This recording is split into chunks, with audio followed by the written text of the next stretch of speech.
Okay, so I do have an actual title. It's right there on the screen, Associate Director for Research Software Development. And unlike Pierre, when I was growing up, I wasn't thinking about any of this stuff. I wanted to be a hockey player or maybe a rock star, but somehow I chose computing science and open science. So this is sort of the culmination of part of that. I'm going to keep my talk very brief today because I want to save space for the Fraga and actually the goods. How do you? Yeah. There we go. Okay. So this is one slide I show over the years a fair bit, and it sort of sets the stage for why we're doing this. The consequence of neglecting proper research hygiene. This is a term I borrowed from Patrick, but I really like it because we talk about open science, but it's really just doing science properly. And one of the consequences of not doing science properly is all of this crazy amount of data loss. I was trying to find more recent citation of the actual numbers today of the amount of data that's lost, but ChatGPT says up to 3 trillion. I don't have an accurate figure, but I know it's higher than this. It keeps rising. So, but even at $200 billion a year, that's a lot of wasted money, effort, time. Try finding some data sets from the 90s or before. Good luck, especially in the field of neuroscience. So this is sort of the principle behind a lot of the open science that we do that at least drives me. And so with that in mind, we do have a solution. The overarching solution is open science. The very specific adaptation, if you will, is for data publishing is in our what we think is NeuroLibre, or very similar kinds of technologies and like options. We do believe it's the future of scientific publishing or data publishing, if you will. This will happen, I have no doubt in my mind, all over the place eventually. So whether it's this equation or something else, this is definitely the future. I just very quickly want to highlight like a few of the reasons why. You've heard it in different forms already, and you'll probably hear it in more specific ways during the town hall and other parts. But I mean, obviously, it's about reproducibility. That's like the key word there, or applicability. But it's also about just usability and reusability. So a lot of times, you try to go look at somebody else's code. I know when I first started working at the Neuro, I tried doing a bunch of voxel-based morphometry, and it was hard to understand how that worked because even though someone had taken the time to write it nicely, I needed a lot more prep work to get it. So one of the great things about notebooks is it actually documents nicely. That's one of the founding principles, in addition to linking it together with the code and data. So that's another important force. It aligns nicely with all of the open science work we do.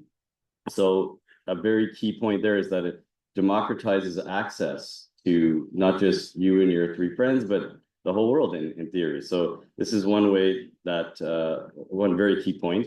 Interactive notebooks, I mean, they speak for themselves. It's valuable to be able to use this.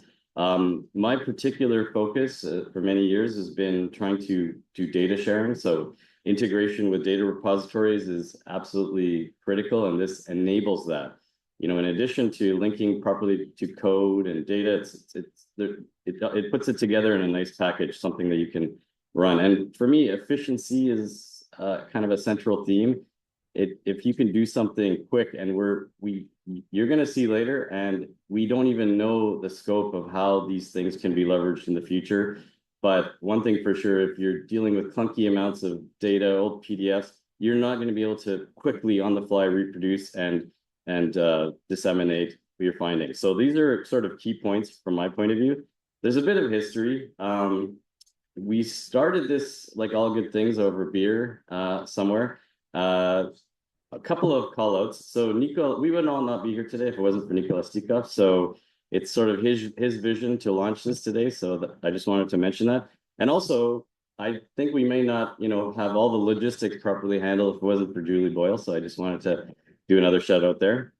But really at that first meeting, I think there was different focuses on why this was important. So I know Pierre Lune was thinking a lot about interactive figures, as you saw. I know I was thinking more about reproducible neuroscience or data sharing, and Nicolas and Aga, I think, were focused on publishing and how to revolutionize it. So there's been many different development iterations, and Loic, Elizabeth Dupre, Mathieu Baudreau, and Aga have been instrumental in the various iterations of this. One final sort of area of focus is that I'll take you through a little bit of the journey of how we got here. This isn't just a little app you put on your phone.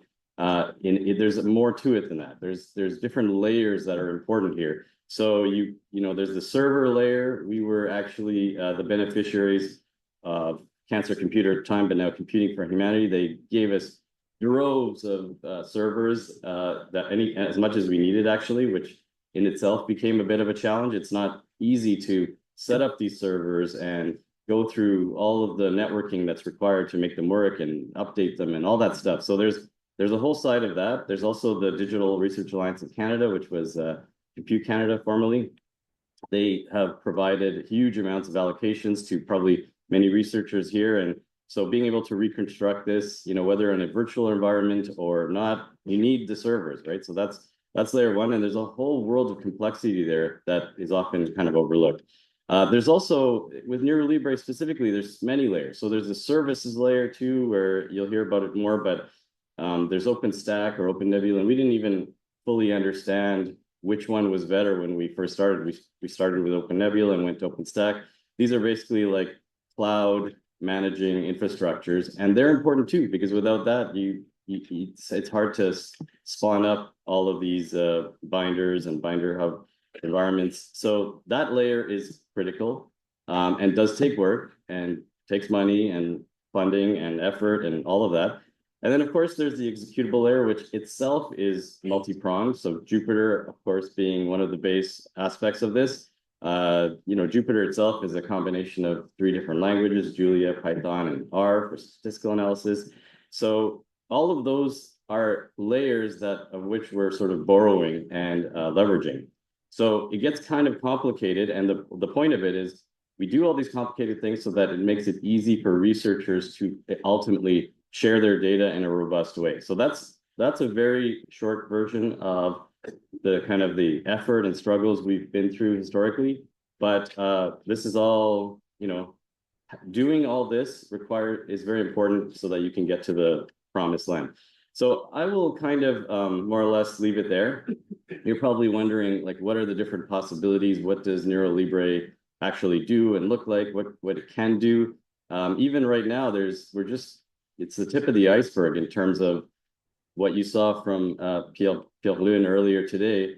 There's so much more that can be leveraged in time, and I think Aga will give you a taste of this. So before I go, I do want to say that Aga has put in a tremendous amount of work in this latest iteration, and it's quite beautiful, in my opinion, what you're about to see. So kudos to Aga, as well as all the other developers that have worked on this in the past. I felt like that was the appropriate statement outlining what you're going to talk about wherever you are, Aga.